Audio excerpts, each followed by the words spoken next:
Hello guys, it's निर्मल मीणा। मैं आपको पढ़ाऊंगा आज इंग्लिश ग्रामर में आर्टिकल्स में ए अंदा का प्रयोग आता है, जो इंग्लिश ग्रामर में बहुत इंपॉर्टेंट चैप्टर होता है अपने आप में। तो आज हम बिना किसी देरी के चालू करते हैं अपने यूट्यूब चैनल योर प्रोग्रेस से। चलो दोस्तों, हम शुरू करते हैं आर्टिकल्स में ए अंदा का यूज किया जाता है, जिसमें आपको दिख रहा होगा वीडियो में ए अंदा का यूज।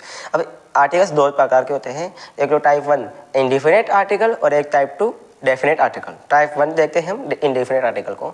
इंडिफिनिट आर्टिकल में ए एन आता है।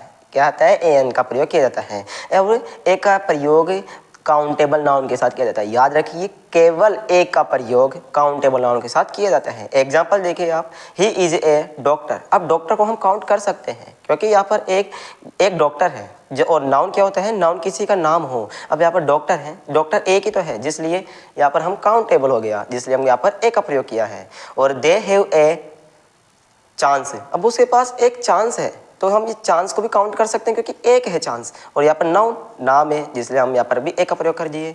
अब हम इस प्रकार से कह सकते हैं कि ए का प्रयोग काउंटेबल नाउन के साथ किया जाता है, और जब वाक्य में नाउन हो तो हम ए का प्रयोग करेंगे। जैसे आपका नाम रवि है तो हम ऐसे बोल सकते हैं he is a Ravi is a boy, तो हम क्योंकि रवि एक है जिसलिए हम यहाँ पर ए का प्रयोग किया है। अब एन का प्रयोग करते हैं हम चालू। एन का प्रयोग कब करते हैं? ध्यान रखना एन का प्रयोग कि जब आपके वाक्य में ए ई आई ओ यू की साउंड ध्वनि के साथ एन का प्रयोग किया जाता है। याद रखना आप, साउंड के साथ, या साउंड बहुत इंपॉर्टेंट पार्ट होता है कि आपकी ध्वनि उच्चारण है ना, जो ए ई आई ओ यू आना ही चाहिए, इसलिए आप एन का प्रयोग कर दोगे।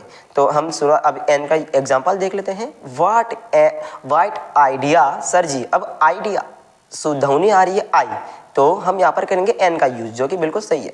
अब यहाँ पर करेंगे हम ही इज हॉनेस्ट। अब याद रखना यहाँ पर एच है ना, एच जो साइलेंट होता है, और ये बहुत इंपॉर्टेंट एग्जांपल है क्योंकि यहाँ पर एच है ना, एच साइलेंट है, और यहाँ पर ऑनेस्ट बोलते हैं तो पहला अक्षर क्या है? ओ, इसलिए हम यहाँ पर एन का प्रयोग करेंगे, ए का नहीं करेंगे, जिसलिए आपको ये चीज़ याद रखनी चाहिए।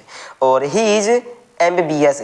अब शुरुआत में एम आ गया, ए आ गया ए, तो इसलिए हम यहाँ पर एन का प्रयोग कर दिए। अब सी इज वन आइड गर्ल। अब व शुरुआत में ध्वनि क्या आ रही है? व आ रही है, जो कि हमारा स्वर में नहीं आती, इसलिए व्यंजन है, तो यहाँ पर ए का प्रयोग कर दिए हैं। हम कॉन्सोनेंट बोल सकते हैं, व्यंजन कॉन्सोनेंट इसका इंग्लिश है। डेफिनेट आर्टिकल बात करते हैं हम। अब देखो, आपको मैं बताता हूँ कि ए और एन का यूज, ए का यूज कब कर देंगे हम? ए का यूज करेंगे हम काउंटेबल नाउन के साथ ही, और एन का यूज कब करेंगे हम? एन का यूज जब वाक्य में ध्वनि या sound A E I O U A आ ई ई ऊ, जो हिंदी वाले बच्चे हैं वो इसके लिए हैं ये। अब जैसे हम एग्जांपल के साथ आप समझ सकते हैं इसको। अब हम चालू करेंगे डेफिनेट आर्टिकल। डेफिनेट में ओनली फॉर द का यूज होता है। अब द का यूज देखो, मैंने यहाँ पर रूल तो लिख दिया है द का यूज, लेकिन द का यूज आप ध्यान रखना जो खास हो, जो दुनिया में एक हो, और जो दुनिया में केवल एक हो, वहाँ पर हम द का यूज़ करेंगे। और जो खास हो, जो सुपरमेटिव डिग्रीज भी हम द का यूज़ करते हैं। अब द का यूज़ कैसे करेंगे? जो डेफिनेट या खास नाम के साथ द का यूज़ करते हैं, जो पूरे वर्ल्ड में या दुनिया में कोई चीज़ एक ही हो, तो हम वहाँ द का यूज़ करेंगे। जैसे द हिमालय या the Himalaya, the mount Everest, ये दुनिया में एक है, जिसलिए यहाँ पर द का यूज़ करेंगे हम। ठीक है, ये आपको याद रखना चाहिए। अब सुपरमेटिव डिग्री में या किसी सुपरलेटिव डिग्री क्या होता है? जो होता है जो किसी को सर्वोत्तम डिग्री हो, सर्वोत्तम हम बात करते हैं, सर्वोत्तम मतलब सबसे बढ़िया चीज़, तो द का यूज़ करेंगे। जैसे he is the best boy. अब यहाँ पर बेस्ट है, ये सुपरमेटिव डिग्री है, जिसलिए हम यहाँ पर द का यूज़ करे हैं।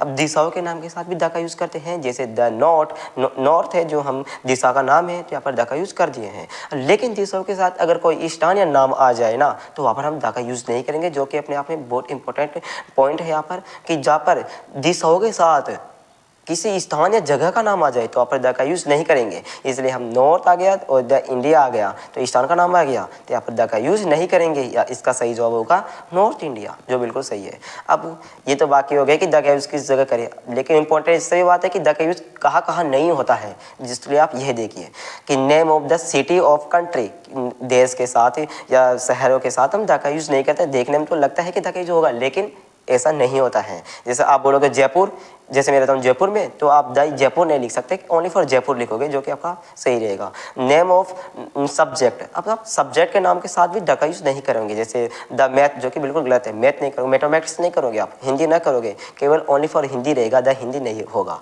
अब name of person, Mohan XYZ college school, only for person हो, कोई उसको सुपरमेटिव डिग्री लगे तो हम द का यूज़ करेंगे, अगर नहीं लगे तो हम आर्टिकल्स का यूज़ नहीं करेंगे। चलो हम एग्जांपल्स करते हैं।